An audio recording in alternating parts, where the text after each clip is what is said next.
Hello, this is Dilyan from gsmExchange tradeZone, broadcasting live from CeBIT 2013. I'm here with the lovely booth of Best Electronics USA with Moses Loyaze. How are you?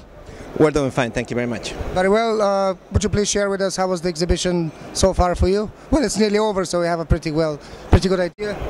Yeah, it was a very busy week for us. It was a really good week for us. We made a lot of contacts.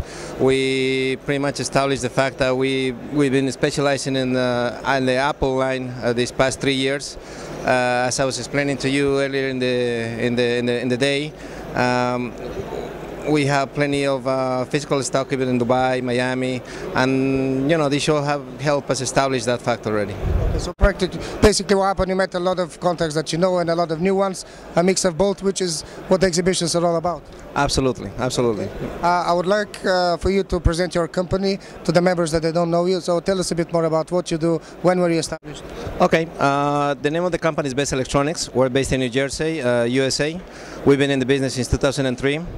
And then, as I was telling you before, we pretty much started off with cameras and lenses, and then we moved into the mobile business. Was it a gradual?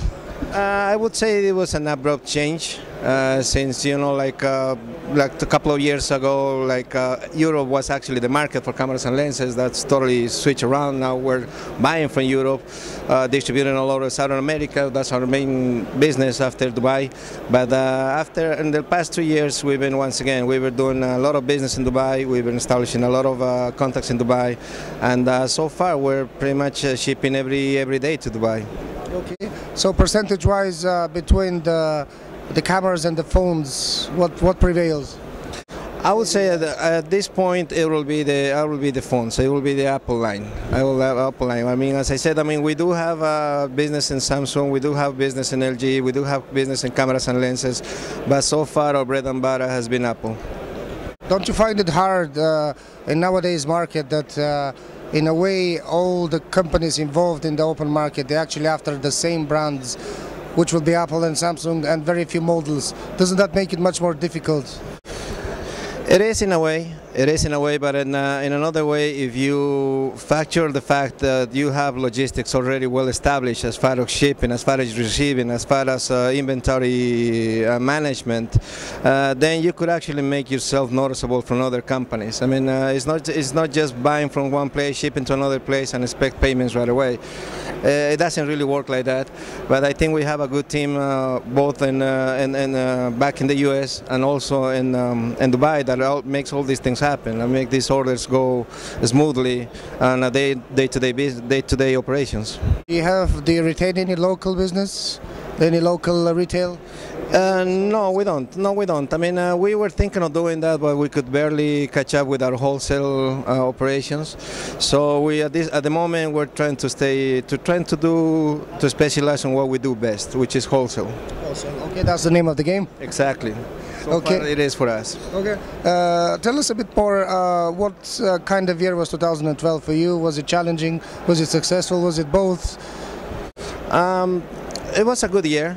We ended up having a good season, especially December, January, February. We thought we were going to stop on January, but thank God we've been busy all the way up to March. The business has slowed down for a little while, but I know it's going to pick up between June, July, and then for the holiday season. The normal trading cycle. Exactly. That's normal. That's pretty much how the business is allocated, and that's why once we're having a slow days, we're trying to concentrate in other markets like South America, Asia, and at this point we're trying to get suppliers, expand our suppliers base. Do you see any, let's say, so-called emerging market getting extra strength and let's say becoming more exposed and even stronger, let's say next year in the short term, an emerging market that is actually getting? For us, I would say that once again, I don't think that will be the case for us. As far as emerging markets, pretty much like everybody's buying from the same places. Okay, as far as the prices, we can compete with prices in Europe at this point. We cannot compete with prices in Asia at this point, but we can buy from these markets and we can resell to the existing accounts that we have. That's why you have both buying and selling channels. That's what makes trading so Exactly. That's why resilient. Exactly. That's why the shows like this ones are pretty much very important in our operations. Okay. Thank you for that.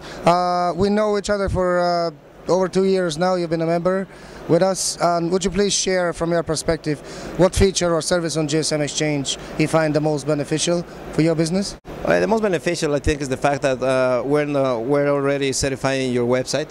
So people that knows the website, knows the gsmExchange, they know that they're dealing with a reliable company, they're a certified company, a company that has been, have it checked out by the people in your company, and then that's pretty much the main advantage that we get out of GSM, the certification, which is very important in order to establish a relationship with a new customer. It helps you start off the relationship because you carry the weight of being verified. Absolutely. It pretty much makes all the difference when you are meeting somebody and they know that you are working with gsmExchange. Thank you very much for the kind words. We'll do our best to keep up with the good work. Thank you for being with us as a member, as an exhibitor. Thank you very much, and thank you for the time and the interview. You're very welcome. Thank you very much. It's been a pleasure. Thank you. All mine. Thanks. This was Dilyan from GSM Exchange TradeZone, broadcasting live from CeBIT 2013.